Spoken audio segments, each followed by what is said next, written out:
Como lidar com os ecos do passado nos amores do presente? Que invariavelmente a gente vai colecionar mais abandonos, mais ressentimentos, mais desencontros. E por mais que a gente respire fundo, chore um pouco e fale, tá bom, bola pra frente, vou me reconstruir, algumas reminiscências habitam em nós. E aí a gente entra em novos amores carregando alguns fantasmas, alguns traumas, alguns medos.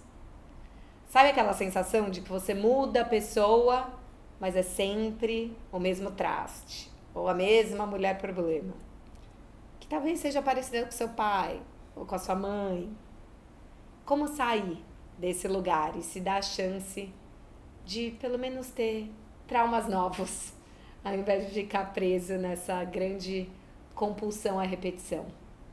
Para entender como a gente pode se permitir viver esses amores do presente de uma forma mais presente, menos tomada pelo passado, eu tenho a honra de trazer aqui de novo o Júlio Moreno, psicanalista, querido, meu parceiro de longa data, e agora é a primeira vez que a gente está se vendo ao vivo. Pois é. A gente já tinha esse match no virtual e fizemos muitas entrevistas online, e agora é ao vivo. Pois é, né? E eu adorei esse título que você deu de Ecos do Passado, porque é sobre, como dizem os jovens, é sobre isso. A vida da gente, a gente é lamentavelmente guiado pelos ecos do passado, tá? Porque o cérebro da gente, se a gente não estiver muito atento, ele está sempre pegando as experiências do passado para jogar para as nossas decisões do futuro. Sempre. É isso que acontece. E aí que acontece o grande erro, né? Que você falou que a gente nunca está no presente, né? Então, essa é a dificuldade. A gente está no presente, na relação atual, no encontro atual, que a gente está sempre pegando vivências do passado e jogando para frente. E o que a gente faz de melhor na vida é se defender, né? E aí a gente se defende. Eu sinto que a gente está cada vez mais defendido, né? As pessoas estão machucadas. Até essa semana eu fiz uma coluna na CBN sobre boy sober, que é uma tendência americana de abstinência de homens. Então começou com uma comediante que se propôs a ficar 365 dias sem nenhuma relação, nem casinho, nem paquera virtual, para fazer um rehab dos homens, porque para ela era isso que era a grande toxina da vida dela. E aí o meu questionamento na coluna é, será que a questão são os caras ou a forma como a gente se relaciona? Será que o rehab precisa se dar nesse distanciamento total? Ou a gente, em relação, pode achar novos caminhos, né? Como sair desse lugar da defesa? Ou até antes do sair, talvez a importância de perceber que a gente está nesse lugar, vendo mais perigo do que realmente existe. Eu gosto muito da ideia de que, lógico que isso é simbólico que eu estou falando, que não existe mundo externo, existe mundo interno. Então, em cima disso que você falou, é óbvio que não são os caras o problema, é a forma como ela lida nesse relacionamento, porque apesar das mães dizerem por aí que nenhum homem presta, e que toda mulher os pais dizerem que toda mulher é interesseira e verdades não verdadeiras por aí, que viram verdades na cabeça das pessoas, não é verdade, claro que não é verdade. Existe muita gente legal, muita gente bacana, e eu no meu mundo cor-de-rosa adoro acreditar que tem mais gente bacana do que ruim no mundo. Eu também, eu sou... Que bom. Eu sou uma believer. Eu também sou um believer. E, bom, esse trabalho a gente só consegue sendo um believer, né? Senão Total. A gente desiste. Então, tem muito a ver com o mundo interno de cada um. Nas relações, as pessoas chegam trazendo dois mundos internos, né? Que eu chamo isso de RI, que é o referencial interno. E o referencial interno dita tudo, que é o que cada pessoa acredita. Eu sempre dou esse exemplo, quando eu estou atendendo ou atendo casais, eu falo muito com meus alunos, que o referencial, se você não prestar atenção no referencial interno, o exemplo que eu dou é, quando um casal fala, vamos no shopping comprar uma cadeira, né? Já começa o perigo, porque o exemplo que eu faço na classe, eu peço para todos os alunos, cada um, lembrar de uma cadeira importante da infância e descrever essa cadeira em detalhes, né? E isso é a vida. Quando um casal fala, vamos comprar uma cadeira, um pode estar falando de uma cadeira de madeira e o outro uma de alumínio com um pé giratório, né? Então já está dando desencontro total. E cadeira, ninguém discute o que é. Cadeira é 4 pés, assento e encosto. Ponto. Muito definido. Então, quando um casal se junta e fala sobre eu te amo, vamos criar uma família, coisas abstratas, tá? Sentimentos abstratos. Hoje em dia, essa confusão que tem de fidelidade, o que é fidelidade, o que é companheirismo. Então, assim, eu sempre falo, quando um casal fala assim, não, nós vamos morar juntos e criar uma família. Você perguntou o que é família, pô? Porque parece ridículo, mas assim, às vezes a ideia de família é completamente diferente. E isso vai para qualquer coisa, né? Fidelidade. O que é fidelidade? Eu já ouvi coisas no consultório de cair o queixo do que cada pessoa acha que é fidelidade. Então, eu tenho um paciente, eu falei para ele, não, você foi no limite de arrumar um argumento para poder trair, né? Que ele fala que ficar com uma menina que ele ficou antes da menina que ele está hoje não é traição, porque ele já sabe que não quer ficar com aquela menina. Se for uma nova, é traição, porque... A grande questão é, a namorada dele pode ficar com os ex? Exatamente. Mas enfim, isso por quê? Porque as pessoas, cada um tem um referencial interno do que é companheirismo e tal. Então, os casais têm que, quando as pessoas se juntam, tem que conversar muito, muito diálogo, que é o tempo todo para saber, estamos realmente na mesma página, tá? Porque as pessoas têm muitas suposições, muitas achações que levam para conclusões completamente erradas, né? Sim. E como é que a gente olha com carinho e cuidado para esses referenciais internos? Porque eu vejo muitas pessoas falando, eu vim de uma família desestruturada, eu tive pais que brigavam muito, muitas histórias de pai que traiu mãe. Então, esse lugar de um amor turbulento foi o cenário de muitas pessoas.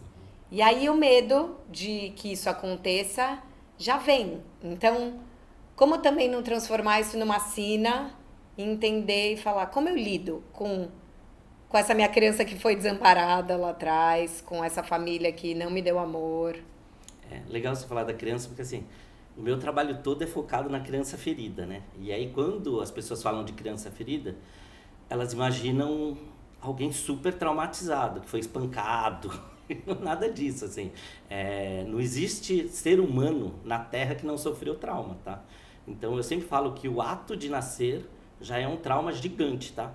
Porque a gente chega no mundo, se for parto normal, alguém já tem toda aquela coisa de passar apertado. Se não for parto normal, é pior ainda, porque você é arrancado de lá de dentro, né? Aí vai para um lugar super iluminado, aquela luz fria, te dá um tapa na bunda. Então, você sai de um ambiente teoricamente protegido para em segundos já tá alguém te dando um tapa na bunda, né? Sim. Então, daí para frente, a vida é cheia de traumas, né? Então, não existe ser humano na Terra que não tenha traumas, tá? Então, todo mundo tem essa criança ferida. E aí, o que você falou assim, o que muda dentro da casa de cada pessoa, tem as experiências que cada um viveu, né? E aí, o que a gente pode fazer? Então, igual a gente tem os traumas aparecem como? Em forma de neuroses, né? Então, eu falo que assim, todo mundo é neurótico, tá? Então, quando te chamarem de neurótico, não ligue, tá? Porque é só sinal que você é uma pessoa normal. Exatamente. Então, o que eu falo é que o que muda é o quanto as suas neuroses estão controladas, tá? Então, assim, essas pessoas que a gente vê no mundo equilibradas, numa boa tal, o que acontece é que elas estão com as neuroses controladas. E é isso que a gente pode fazer, todo mundo, tá? A gente pode E qual é a única forma de controlar uma neurose? Tendo conhecimento. Se você não sabe que você tem uma neurose, ela te domina nos momentos de crise, tá? E aí, assim, você tem que conhecer muito bem a família que você cresceu, o ambiente que você cresceu e entender o que você traz dali, tá? Porque a gente traz o que a gente aprendeu na infância. Então, assim, o que a gente aprendeu na infância, as emoções que a gente desenvolveu, então, o que a gente entendeu que era medo, o que a gente entendeu que é afeto, o que a gente entendeu que é alegria, tristeza, quando a gente aparece de novo na nossa vida, a gente reconhece aquela sensação e a gente sente de novo, tá? E isso faz que muita gente se envolva com pessoas que não são adequadas, porque elas trazem emoções que elas conheciam do passado para o momento atual. e que não bate. Aquela pessoa não vai trazer o que dentro da casa trazia. E quais são as principais neuroses que você vê em clínica que são ligadas nesse campo relacional? Deixa eu pensar aqui. Bom, acho que as principais é abandono e rejeição. As pessoas têm muita dificuldade, e todo mundo na vida já sofreu um abandono e rejeição, não tem Sim. como. Abandono, rejeição, a traição, que parece que é muito parecido, mas não é, tá? Tem muita gente que cresce em casa que tem muita lidar com traição, assim, as pessoas têm dificuldade por terem visto pai, mãe, as pessoas não conseguem, pai, mãe, tio, tia, irmão mais velho, irmã mais velha. Então a traição é muito forte. E o outro é tanto medo de envolvimento, é isso que eu falei, ser defendido mesmo, tá? São pessoas que se defendem. Tem gente que, se pudesse, não interagia com outro ser humano, de tanto que está difícil para essa pessoa se relacionar. É muito comum também, eu acho que essas são as principais. E como é que a gente trabalha esse medo do abandono? Porque eu vejo que ele é muito presente mesmo. E às vezes é tanto medo de ser abandonada que a gente já vai embora antes das relações. Normalmente, é muito curioso no consultório, porque assim, quanto mais o paciente tem medo de abandono, mais ele abandona antes das relações ou cria situações para o abandono acontecer. É surreal, assim. E quem tem questão com rejeição, rejeita. Quem tem questão com traição, é muito comum trair. E trair, gente, não significa transar com outra pessoa, tá? Às vezes trai coisas que são combinados e a pessoa não cumpre, que às vezes pode ser muito pior do que uma traição física, né? Eu estava vendo uma entrevista do Gabor Maté, que é especialista em trauma, e ele falava da importância da gente ter um ambiente seguro para poder se abrir e ter a confiança de que ali as pessoas não vão nos julgar, não vão nos machucar. E eu vejo que talvez o grande problema da gente mexer nos nossos traumas e falar dos nossos traumas é que a gente não tem essa confiança no mundo de hoje, nem essa segurança no mundo de hoje. E aí a gente chega machucado em ambientes inseguros e fica com medo de expor essas dores do passado. Como é que a gente pode lidar com essas dores e com esses traumas num contexto que realmente é pouco acolhedor ou pouco favorável? Porque a gente está muito autocentrado, com os vínculos mais esgarçados, muito focado no trabalho. Olha, a gente não é treinado, eu vou traduzir isso que você falou como vulnerabilidade, tá? Sim. A gente não é treinado a ser vulnerável nem dentro da nossa própria casa, na infância. Porque normalmente, né, os pais não têm paciência real.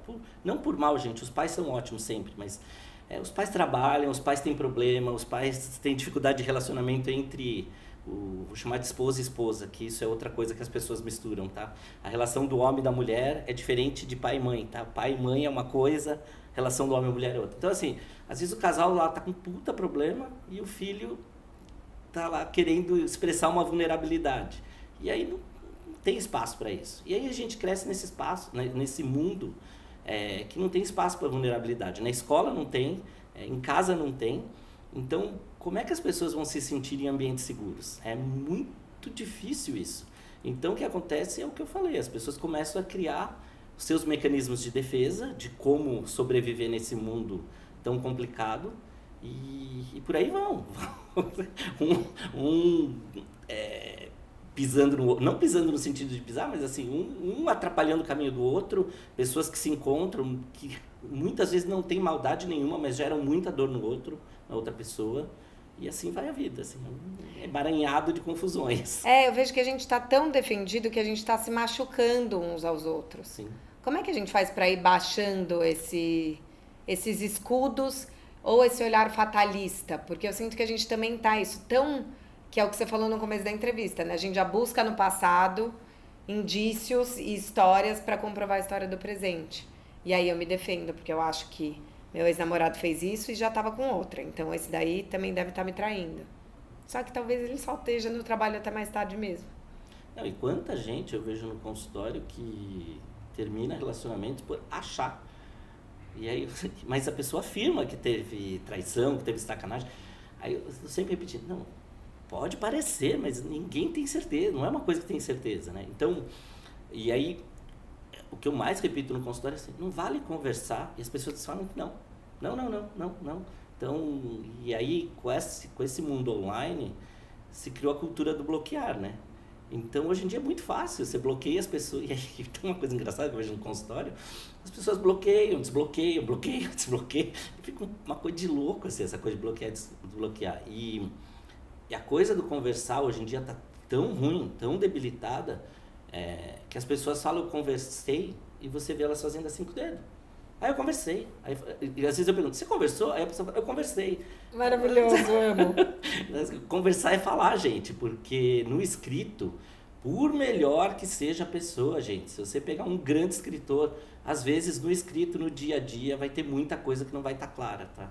Não vem a voz, não vem a entonação, é muito difícil. Nesse lugar do machucado, eu sinto que a gente tá mais do que machucado, inflamado, sabe? Como se tivesse ali meio com pus mesmo, carne viva, ou muito à flor da pele. E aí parece que tá mais difícil de mexer nas nossas dores. Você sente que a gente tá mais inflamado, assim, nessas coisas do amor? E como é que a gente pode lidar com...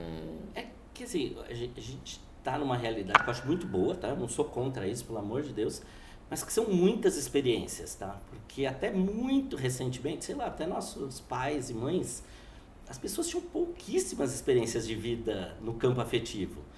Porque em geral as pessoas casavam se fosse cumprir o cronograma padrão da sociedade, teria que ainda casar virgem, né? Ou seja, não tinha nem experiência sexual e às vezes ficava com essa pessoa a vida inteira, né?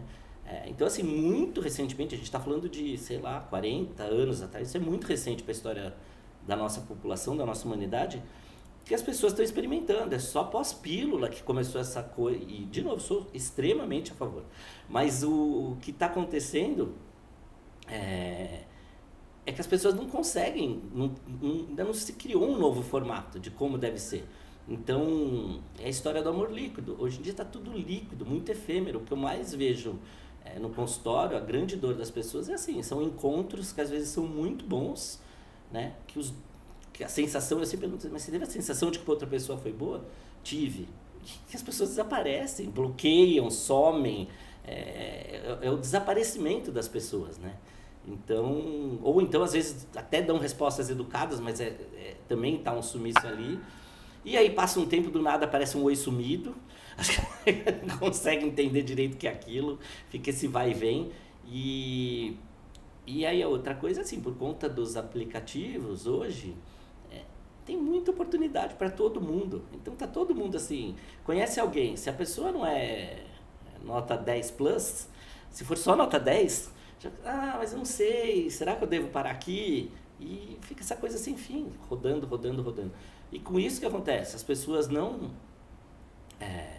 se relacionam de verdade, não entram em contato com as suas vulnerabilidades, que é o que faz um relacionamento crescer, é quando as pessoas realmente mostram suas vulnerabilidades, tá? E aí fica sempre nessa coisa de pequenas paixões, né? Pequenas paixões, não é nem grandes paixões, são pequenas paixões que vão sendo interrompidas e ninguém chega no amor, num relacionamento maduro, né?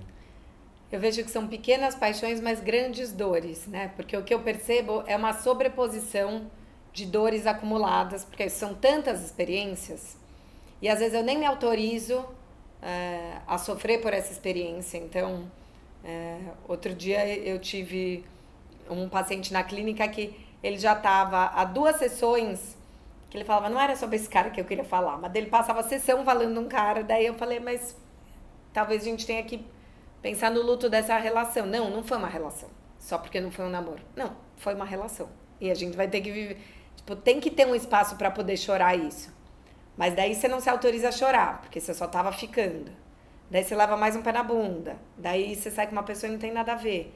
E quando é a 10ª pessoa que não rolou, parece que você chora, não só por ela, mas por todas as dores e pela confirmação dessa maldição de que você é a pessoa que nunca vai achar alguém ou que sempre vai ser traída. Como é que a gente aprende a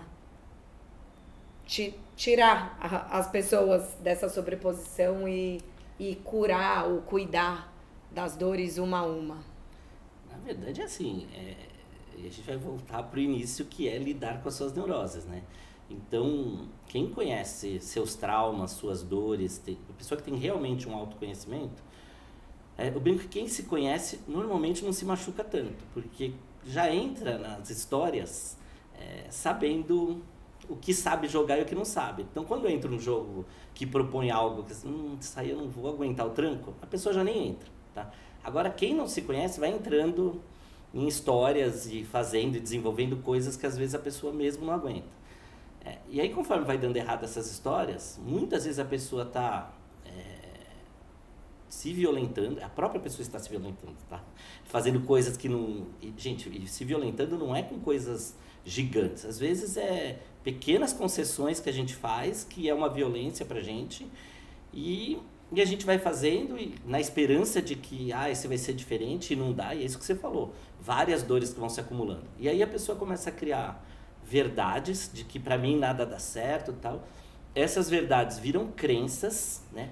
E aí quando vira crença é muito difícil. Eu tenho um monte de gente no consultório que aparece com umas crenças de pra mim não dá certo, aplicativo só tem gente que não presta, em bar não adianta dizer, mas qual é o caminho então? Nada é possível para aquela pessoa, né? Então, tomar muito cuidado com essas verdades que a gente cria, e viram crenças, se solidificam e começam a impedir a gente de ir para frente. Porque eu sinto que a gente fica em papéis estagnados, né? A gente falou desses ecos do passado e eu vejo muita gente identificada com as dores, né? Então, eu sou a menina abandonada. Eu trato isso na minha análise sempre, porque minha mãe morreu, eu tinha 5 anos e foi um câncer fulminante. E acho que tem uma marca ali de uma sensação de abandono que toda vez que eu choro por um relacionamento, eu preciso entender se eu não tô chorando ali um dízimo por aquele abandono. Mas como sair desse lugar, né? Não vou poder usar esse lugar como muleta emocional para sempre. E eu vejo isso, por exemplo, muito em mulheres também, da coisa da amiga legal. Então, a menina que não era considerada bonita ou não se considerava bonita na adolescência, pré-adolescência, ela era que apresentava as meninas para os caras e às vezes hoje ela é uma mulher belíssima, inteligente, bem-sucedida, mas ela ainda se posiciona como a que não vai ser desejada. Com essa crença. Essa que eu chamo da criança ferida, tá? Tem um monte de gente, que eu brinco com meus pacientes, eu falo que eles têm que atualizar o app, né? Porque eles estão com uma versão deles mesmo, das mulheres, que não tem nada a ver com eles atualmente. É da imagem que eles tinham de criança. Então, se pegar essa imagem que você falou, a Gisele Bündchen diz que ela era chamada de Olivia Palito, que ela tinha trauma de ser magra e alta e tal. E foi considerada durante muito tempo a mulher mais bonita do mundo, né? Então, esse exemplo é muito forte de como as pessoas mudam. A Gisele, acho que se atualizou no app dela, porque ela virou modelo e tudo mais. Mas tem muita mulher e muito homem que não registra. Assim, caras que continuam achando que nenhuma mulher vai olhar para eles e mudou totalmente o parâmetro. E mulheres a mesma coisa. Então, são os ecos do passado, as crianças feridas. Isso vale para tudo, tá? Vale para a imagem, vale para as emoções. E esses ecos, eles aparecem principalmente nas emoções que a gente aprendeu em casa, tá? Porque eu falo assim, o verbo reconhecer vem de conhecer, tá? Então, quando vem um tipo de emoção que a gente não conhece, então, sei lá, pegar o exemplo de uma menina. Uma menina que cresceu com uma casa que tinha muita briga, muita gritaria, com um pai agressivo, sabe assim? Que só falava tratando mal, tal. Esta menina só conhece esse tipo de amor, porque ela entendia que aquele pai amava e ela amava esse pai. Então, esse é o padrão de amor dela. Quando aparece um cara bacana, fofinho, que vai trazer flor para ela, ela não reconhece esse amor. Ela sabe que aquilo é amor, que aquilo é afeto, que aquele cara é legal, que aquele cara é bom e tal, mas ela não reconhece aquilo. E aí ela tende a descartar. E aí são as pessoas que chegam e falam assim, eu tenho o dedo podre, né? Não é o dedo que é podre, gente, é a sua compreensão das emoções que você teve lá. Então, como é que muda isso? trabalhando muito, assim. Então, eu ia falar via terapia, mas parece que eu estou vendendo trabalho. Então, assim, seja lá o caminho que você quiser escolher, com meditação, com escrever texto, qualquer caminho que você escolher. Então, assim, a gente tem que entrar em contato com as nossas dores, acolher as dores, reconhecer essas dores para lidar com elas. Porque o que a gente tende a fazer é deixar de lado. Né? Sem se identificar, exatamente isso que você falou. Ah, eu sou abandonada, as pessoas que falam eu sou o patinho feio, qualquer coisa, assim. Então... porque eu vejo um movimento perigoso também de uma busca pelo amor próprio, e eu falo muito isso aqui também, né? Que as pessoas falam, então enquanto você não se amar, ninguém vai te amar, e você tem que ser sua melhor versão. E primeiro que assim, a gente não se entendeu por gente sozinho, né? Já tem lá Freud falando que você é um sintoma dos seus pais, né? E a gente se percebe, o ego se constrói a partir do olhar dos cuidadores. E eu vejo que muitos de nós entendemos esse nos amar, então vou me amar, quando eu for, tem sempre essa condicional, e aí tem a ver com consertar algo dessa vivência infantil. Putz, o bullying que eu sofri na escola, então quando eu emagrecer, quando eu parar de ser carente, porque minha família falava que eu era muito carente, quando eu deixar de ser melancólica. Tem todas essas invalidações que a gente carrega como se fossem defeitos, e na verdade são só opiniões do outro, que talvez nem sejam verdade, ou nem sejam mais verdade. Como é que a gente pode olhar pra gente com um olhar mais compassivo mesmo e falar, tá bom, eu sinto assim, eu sou assim? Olha, eu vou juntar duas coisas que você falou, dos defeitos e eu sou, né? É muito doido quando você pergunta pra uma pessoa quem é você, a pessoa começa assim, eu sou o Júlio, né? Então, assim, eu sou o Júlio. Júlio é o nome que meus pais me deram. Então, assim, e por acaso foi Júlio, poderia ter sido qualquer outro.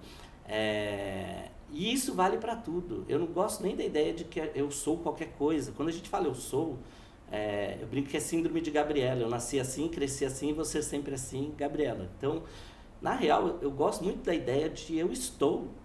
A pessoa está qualquer coisa, porque a gente pode mudar qualquer coisa a gente tem que mudar, pode mudar. E essa ideia de defeito é muito forte, porque tem pais e mães que categorizam, é muito comum, categorizar o filho, esse é o bonzinho, esse é o inteligente, esse é o rebelde, e por aí vai. E a pessoa compra essa imagem e passa o resto da vida desempenhando, parece que é um script que ela recebe, ela passa o resto da vida nesse desempenho. Tanto que eu falo que assim, a gente não, eu odeio a ideia de defeito e qualidades. Então assim, quando o RH fala assim, qual é a sua maior qualidade? Atenção, porque normalmente é o maior defeito também, tá? Sim. Então a gente não tem nem qualidades nem defeitos, a gente tem características. Quando a gente usa bem a característica, é o que o mundo entende como qualidade. Quando a gente usa mal é como defeito. Tá? Normalmente o extrovertido pode ser muito inconveniente. Então, anda junto essas duas coisas, tá? O introvertido, normalmente, vai ter um olhar muito mais poético para o mundo, vai sair coisas muito mais sábias, às vezes, porque é o cara que está ali olhando tudo, percebendo. Então, são características, não tem bom e mal. Tem como você usa cada característica. Eu lembro de um dos workshops que você deu na Confraria do Amor, que a gente falou da importância de identificar os nossos comportamentos infantis e se propor a fazer diferente. E que isso é um treino. Como é que a gente pode perceber que, tipo, putz, agora não sou eu aqui. É a Carolina de 12 anos que estava se sentindo acuada porque as meninas populares faziam bullying nela. O jeito mais fácil de perceber é, toda vez que você tiver uma reação exagerada, você está atuando no seu trauma. Sempre. Você percebeu que a voz subiu, começou a chorar, sabe assim, desequilibrou, tremeu, qualquer coisa, qualquer reação exagerada que você tem, é a tua criança que está gritando, é o seu trauma que está falando, tá? Então, o que você tem que fazer? Olhar, acolher, entender, olhar para trás e falar assim, quando for as primeiras vezes que eu senti isso, tá? Às vezes é fechar o olho e falar assim, essa sensação que eu estou sentindo, mas tem que sentir, tá? Porque as pessoas fogem dessas sensações ruins, elas vivem o estouro, o que for, mas não querem sentir. Então é olhar, sentir e fechar o olho e falar, tentar voltar assim, pede pro teu inconsciente falar assim, foi a vez mais antiga aqui que eu consigo lembrar de sentir isso e tal, vai vir, tá? E aí com isso é prestar atenção e tentar começar a olhar e conversar com essa sua própria criança, né? Então, sei lá, no meu caso eu chamo ele de Julinho, porque me chamavam de Julinho. Então, se a Carolzinha, como você quiser chamar essa criança, mas assim, é conversar mesmo. E falar que hoje existe um adulto, um homem adulto, uma mulher adulta, que pode cuidar dessa criança. Não depende mais da mãe, do pai, que às vezes teve a sensação que não cuidou. Essa é a melhor forma, né? Sim. Qual você acha que são as ruas mais conhecidas e mais tortuosas que a gente segue caminhando quando a gente pensa nas relações amorosas? É engraçado falar isso de rua, porque é o que eu mais adoro, essa ideia de rua, tanto que eu brinco que ainda vou escrever um livro que Na Minha Rua Tinha um Buraco. Conta essa história também. Essa história, eu estava no Japão, numa cidade linda que chama Nara, e lá tinha um texto budista, que era um texto longo, mas eu vou resumir aqui, que era assim, e para mim aquele texto, quando eu li, eu falei assim, gente, isso é a melhor explicação do que é um processo terapêutico, do que é uma evolução de uma pessoa, o que é sair da criança ferida e se tornar um adulto maduro. O texto é assim, entrei na rua, tinha um buraco, caí no buraco, fiquei muito tempo dentro do buraco até que eu consegui sair. Entrei na rua, tinha um buraco, caí no buraco, saí imediatamente do buraco. Entrei na rua, tinha um buraco, desviei do buraco. Nunca mais peguei aquela rua, tá? Então, o que é o buraco? O buraco são nossos traumas, tá? Quando a gente começa a reconhecer e olhar, então, quando você muda, fala trauma, é sempre uma palavra muito difícil. Se você muda para a imagem de um buraco, fica muito fácil de visualizar. Então, você fala assim, quando a gente cai num buraco, é aquelas coisas que traz muita tristeza, muita dor, a gente fica mal. Então, assim, começa a olhar aquilo e como a gente sai, tá? E aí, as próximas vezes que vão acontecendo, você vai saindo cada vez mais rápido, né? Até que eu falo que a sabedoria, quando você olha, aparece alguém novo na vida desse paciente ou dessa pessoa que está nos ouvindo, ela olha e fala assim, eu já conheço esse buraco, não preciso mais cair nele, né? E é aquelas coisas quando você consegue sair antes e falar assim, não vou cair nesse buraco, né? E essas ruas, você acha que tem a ver com aquilo do caminhar no abandono, no fatalismo de mais cedo ou mais tarde vai dar errado? É muito triste isso, porque assim, pra gente conseguir fazer diferente dessa história, principalmente para quem não está dando certo, tá? Pra quem tá dando certo, de alguma forma já achou uma avenida boa, tá? Pra quem não tá dando certo, é óbvio que o seu mapa mental, já que a gente tá falando de rua, teu mapa mental te leva para ruas que não são as adequadas. E aí do que vem essas ruas não adequadas, Carol? Os traumas, eu falo que assim, os traumas que a gente sofreu na infância são realmente feridas que a gente sofreu, tá? E como todas as feridas, elas deixam marcas na gente. E é muito triste que a gente passa o resto da vida, isso é todo ser humano, tá? Se a gente não está consciente, a gente recria situações, são essas ruas, a gente pega de novo ruas para reviver os traumas do passado, tá? Eu chamo de revisitar a cena do crime. É impressionante, mas a gente vive revisitando a cena do crime. Parece que de novo, parece que é um game que você não consegue sair da fase, né? Então, a única forma é essa, é reconhecer os buracos que tem nessas ruas e começar a escolher outras ruas. Como é que a gente faz para não buscar na vida adulta parceiros que reforcem essas sensações incômodas vividas pelas nossas crianças? Seja a dinâmica familiar do casal, do nosso pai e mãe, ou seja, um cara que me trata com tanta hostilidade quanto meu pai me tratava, ou com tanta agressividade, desprezo. Desprezo é muito forte também. Reconhecendo, tá? Porque às vezes é o que eu falei do reconhecer e conhecer. É o amor que a gente conheceu, tá? E aí, para isso, a gente tem que se conhecer bem para perceber o porquê que a gente está buscando esse tipo de parceiro. Tem aquela piadinha que a pessoa que não faz terapia só muda a cara dos namorados, né? Porque são sempre os mesmos, né? Então é isso, é você conseguir mudar de relacionamentos, mas realmente mudar os padrões dos relacionamentos. Porque senão a pessoa está sempre no mesmo padrão. Então, quem abandona, acha quem abandona, quem trai, acha quem trai. Você falou de uma das dores de consultório e eu esqueci de falar da sedução. A sedução é muito forte. Tem muita gente que é viciada em sedução, que não tem traição, mas está sempre seduzindo. E sedutores normalmente vêm de pai e mães que são crianças que ficam no meio, Que é tipo, pergunta pro seu pai, pergunta pra tua mãe. E a criança fica tentando seduzir um e outro para conseguir o que quer. Nenhum dos dois, ou pais separados, que essa criança... Sempre tem uma criança que está no meio de um pai e da mãe. Nasceu sedutor, pode escrever. É sempre triangulando e puxa daqui, leva para ali, rola uma manipulação. Então essa é uma grande dor de consultório. Inclusive tem uma entrevista com o Laerte de Paula só sobre sedução. Vou deixar o link para vocês verem. E eu fico pensando um outro perigo que pode ter nas dores, que é a gente encontrar o eco dessas nossas dores e dos nossos medos nas nossas amigas. E aí a gente fica numa amplificação desse fatalismo. Então, e eu tenho visto muito isso nesse movimento do heteropessimismo, que nenhum homem presta. Teve Lourdes Maria, filha da Madonna, falando que é uma maldição gostar de homem hétero. E daí você vai lá e fala, porque tá vendo, daí o cara desmarcou. A gente tinha ficado de viajar na Páscoa, ele falou em cima da hora que vai ficar aqui, duvido que vai ficar, daí a outra fala, também é um canalha, porque eu tava saindo com fulano. E aí a gente vai criando cenários horrorosos. Por um lado você tava pedindo colo, mas a gente só encontra mais medo e fatalismo. Olha, em psicanálise isso se chama projeção, tá? Que é quando você começa a projetar no outro as suas experiências e tudo mais. Esse é um conselho que eu dou para todos os meus pacientes. É assim, quantas pessoas você realmente quer ouvir na vida? Porque se você ouvir tudo que todo mundo fala, você fica doido. E em geral, tem uma grande opinião ruim sobre tudo. Então, sei lá, o que eu mais escuto nas ruas o tempo inteiro, desde que eu nasci, desde que eu aprendi a falar português, é que o Brasil não tem jeito.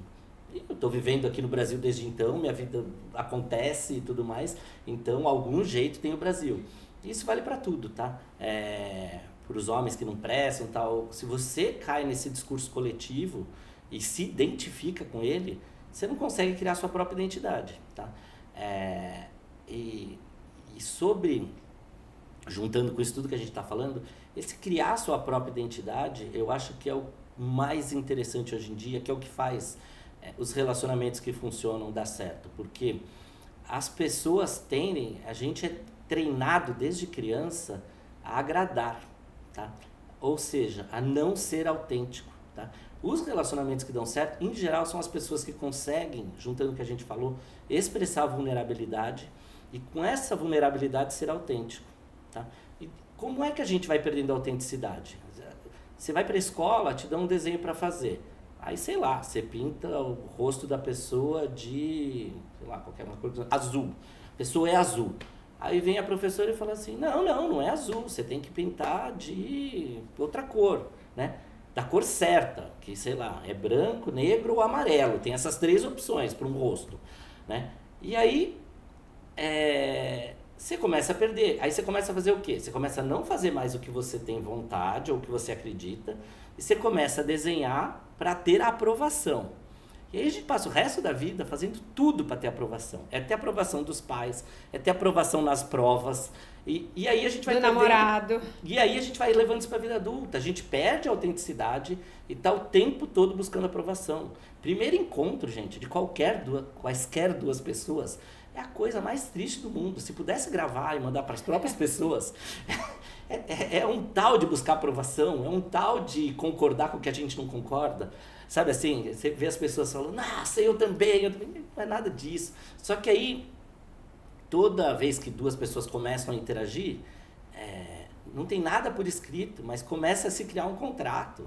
Na primeira vez já foi assim, na segunda repete. Então, é como se fossem cláusulas. Você é assim, você não está escrito em lugar nenhum e tal. Mas assim, e depois as pessoas não conseguem voltar. E aí depois, sei lá, do 10º encontro, a pessoa começa a querer mostrar que ela não é o que ela vendeu, é muito difícil. Então, a base de tudo é isso que eu falei, assim, tentar ser autêntico. E isso é uma missão dura, para todos. E eu acho que nessa autenticidade também tem um outro convite, que é se deixar ser guiado por outras emoções, porque eu vejo que hoje em dia a gente está sendo muito guiado pelo medo. Então a gente está tão machucado que é quase que um estado de estresse pós-traumático coletivo. Então tô aqui com medo de dar errado, olhando tudo que pode ser sacanagem e com medo de não dar certo e de me machucar, que muito provavelmente são muitos medos que a gente teve lá atrás, né? Como é que a gente pode dar a rédea para outras emoções? E entender que talvez a gente tenha que ir com medo mesmo, ao invés de negar o medo totalmente. Olha, eu repito, não tem uma semana que eu não repito isso no consultório, que pra mim o medo é o maior destruidor de sonhos. Tá? Sempre que a pessoa se fixa no medo, vai destruir sonhos dessa pessoa, porque o medo sempre é maior que a realidade. Quando a gente lida com a realidade, a gente consegue resolver as coisas. Quando a gente está operando no medo, a coisa começa a crescer e o medo começa a criar variações. Se acontecer isso, se acontecer aquilo, a coisa vai crescendo, toma uma proporção e a gente fica ou parado ou defendido. O medo só tem essas duas coisas. Ou você para, não faz nada, e se você age de forma defendida. E para relacionamento, ir com medo, tá aí a fórmula de dar errado. Porque, como eu falei, o importante é ser autêntico. Ninguém com medo vai conseguir ser autêntico. Com medo a pessoa tá tateando, tentando ler o outro. Então não dá certo. Como não ter medo? Acreditar que pode dar certo. Eu sempre repito isso nas consultas. Tudo na vida é 50-50. As pessoas só focam no que pode dar errado. Eu sempre falo assim, mas também pode dar certo. O também pode dar certo, parece que as pessoas esquecem. É apostar no que pode dar certo. Eu entrevistei o Victor Schirman, que é um psicólogo, e ele falou um termo que eu achei muito bom, que ele falou que as pessoas têm pet problems, que são os problemas de estimação. E eu fico pensando o quanto, às vezes, a gente não traz o medo ou os ecos do passado como companhia mesmo. Então, já que eu não tô com essa pessoa, eu tô há tantos dias sem falar, não sei para onde está essa relação, a gente teve uma briga no nosso último jantar, não sei o que acontece, eu me sinto menos só acompanhado dos meus fantasmas ou dos meus problemas. Você percebe isso? Sim, totalmente. E como a gente se convida a ficar sozinho e perceber que eles estão, por mais que eles estejam aqui fazendo companhia, é uma companhia mais destrutiva do que acalentadora. Eu vou falar uma coisa muito feia, mas eu falo que é a pessoa que está na merda, mas está quentinha, né? Que é horrível. Sim. Essa expressão, mas é isso, a pessoa ali é fedido, é incômodo, mas ela já conhece. E às vezes ela tentar sair e fazer diferente é muito assustador, né? Eu gosto muito da imagem, eu falo que a psique humana é como se fosse uma grande gaiola, né? Para algumas pessoas, porque é a gente que cria esse espaço, né? É um espaço interno que a gente inventa, tá? E de algumas pessoas é uma gaiola muito apertada, de algumas pessoas é uma gaiola enorme, tá? Mas seja lá o que for, toda gaiola, toda psique, a porta dela é aberta. Pouquíssimas pessoas têm coragem de abrir, mesmo as que têm gaiolas gigantes, verdadeiras mansões em formato de gaiola. A psique, na hora de realmente ser livre e sair, a gente não consegue, tá? E por que a gente não consegue? Porque é o que você falou, a gente traz um enredo já ditado pelo pai e a mãe, tá? A gente, é o que eu falei do script, assim, a gente recebe um script muito forte. E aí a nossa missão na vida, o tempo todo, é tentar descobrir quem é a gente, não quem falaram que a gente era, né? Esse nome que a gente recebeu, todas as coisas que colocaram, pra gente conseguir seguir em frente, né? E como fazer isso? Até antes de começar a gravar, eu estava falando pro Júlio, porque eu vejo que tem uma procura muito grande de romper as sagas familiares, as sinas familiares, recorrendo a coisas como a constelação sistêmica, terapia kármica, mas sem entrar no mérito delas, pensar como é que a gente pode romper essas sagas num processo analítico, menos místico ou cósmico. A única forma de romper, seja lá o caminho que a pessoa escolher, tá? É a pessoa entrando em contato com si mesmo e quebrando essa saga, tá? Porque quem não fizer isso, inegavelmente as sagas familiares se repetem, tá? Sempre, sempre, sempre. E o duro é que a gente consegue ver, às vezes, até avô, no máximo bisavô. Mas essas sagas vêm de muito antes, tá? Mas quebrar é ousar se colocar em outro lugar? Exatamente. É se conhecer, e voltando àquele exemplo que eu dei da rua, do buraco, tá? Conhecer os buracos, porque as sagas familiares nada mais são do que buracos, tá? Enormes. Então o que a gente tem que fazer é aprender esses buracos e vencer o medo, tá?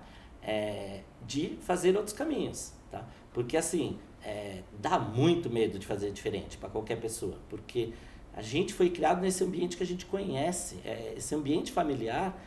Por mais que a gente reclame das casas que a gente cresceu, das famílias, tal, é o que a gente conhece. E a gente busca isso, busca o parecido com isso. Se não for uma pessoa que está muito consciente, ela dispensa, porque não é excitante. Quando vem um formato que não é a ideia de amor que a gente aprendeu na infância, não é excitante, a gente não se apaixona. A gente tem que se desintoxicar desses amores tóxicos. tóxicos. Total, né?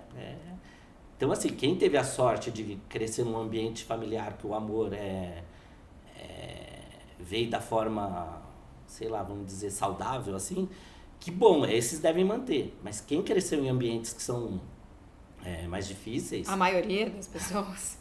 Até porque o ser humano, o mundo é um lugar complexo mesmo, né? Então, tem que lidar com isso, com essa dor, entrar em contato com a dor, reconhecer essa dor e lutar com ela. E a gente falou muito de abandono, e acho que tem uma coisa que é muito eco das nossas dores do passado e é uma dor comum, que é a gente pensar no desamparo estrutural, que a gente evita ver e acha que alguém vai tamponar essa falta. Como é que olhar e encarar de frente que todos somos desamparados e que vamos seguir desamparados pode ajudar a gente a lidar com o amor de uma forma diferente? Para a gente lidar com o desamparo, só tem uma forma, é quando a gente começa a viver experiências e começa a ter algum tipo de sucesso. É assim que nasce a segurança. Então, assim, quem tem a sensação de desamparo, a única forma de vencer o desamparo é se sentindo seguro, tá? Porque assim, o desamparado é invariavelmente um inseguro. Como é a única forma da gente mudar a insegurança para segurança? Experienciando. Eu peço, é diferente de quase vivenciar. Eu falo para meus pacientes, experienciem as coisas, né? Que quando você começa a experienciar e você faz 1, 2 vezes, 3 vezes e dá certo, vira uma habilidade, né? E aí você começa a se sentir mais seguro. Porque senão você vai estar sempre nesse lugar do desamparo, do inseguro, que não consegue fazer as coisas. Porque todos, mesmo quem cresceu muito bem amparado, em algum momento ficou desamparado, tá? Então, sim, não tem como. E acho que para fechar, como é que a gente poderia convidar as pessoas a estarem mais presentes nos amores do presente e deixarem essa bagagem emocional ter menos protagonismo? Uau! Eu falo do presente, o AA, eu chamo de AA, que é aqui e agora, tá? Aqui e agora, o que é? Quando você começa a perceber que você está indo medo, gerando ansiedade, sempre que você está ansioso, é porque você está no medo. Se você está no medo, é porque você está pegando alguma experiência do passado, projetando no futuro e você não está no aqui e agora. Porque quem está no aqui e agora não tá passando por ansiedade. A única forma de deixar a bagagem das dores é essa que eu falei, é reconhecer as dores que a gente tem. Então, se é abandono, se é rejeição, se é desamparo, se é traição, reconhecer essas dores, principalmente, e lutar com elas, tá? Você acha que é importante a gente contar pro outro? Porque eu sinto que às vezes a gente tem vergonha e esconde. Eu acho que é o que eu falei, a autenticidade, né? A autenticidade não precisa ser você contar tudo pro outro. Não tem regra, porque tem gente que gosta de contar, é bom, e tem gente que prefere não se abrir tanto, tá?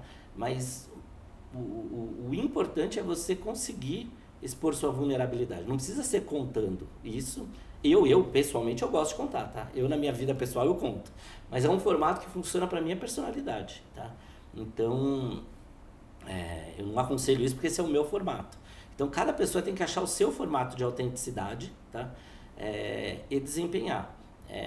O que é importante é olhar as crenças. Para você estar num relacionamento no presente, você não pode ficar com crenças do passado, porque